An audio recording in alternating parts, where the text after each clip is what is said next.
Hello বন্ধুরা, আজকে একটা অ্যালার্টমেন্ট দেওয়ার জন্য এই ভিডিওটি বানানো।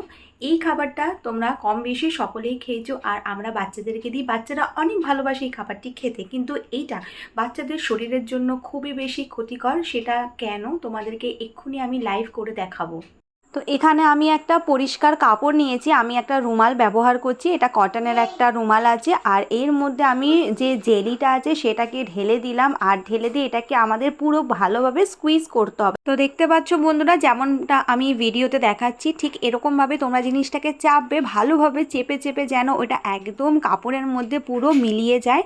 ঠিক এই প্রসেসটা তোমরা ফলো করবে, আর তারপর ভেতর থেকে কি সেটা দেখে তোমরা একদম শকড হয়ে যাবে, যেটা আমিও দেখে প্রথমবারে খুব বেশি শকড হয়ে গেছিলাম। আর এটা বাচ্চাদের শরীরের জন্য এতটা বেশি ক্ষতিকর।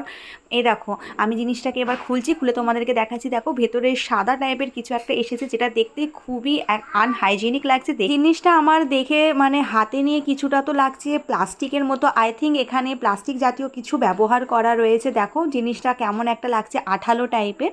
আর আমরা সকলেই জানি প্লাস্টিক শরীরের জন্য একদমই বেশি ক্ষতিকর। তো তোমরা দেখতেই পাচ্ছ, এই জিনিসটা দেখে বা তোমরা ডিসাইড করো বাচ্চাদেরকে এটা দেওয়া উচিত কি উচিত না। তো দেখলে বন্ধুরা, তোমরা একদমই বাচ্চাদেরকে এই খাবারটা দেবে না, এটাকে পুরোপুরি অ্যাভয়েড করে চলার চেষ্টা করো। And don't forget to like, share and subscribe.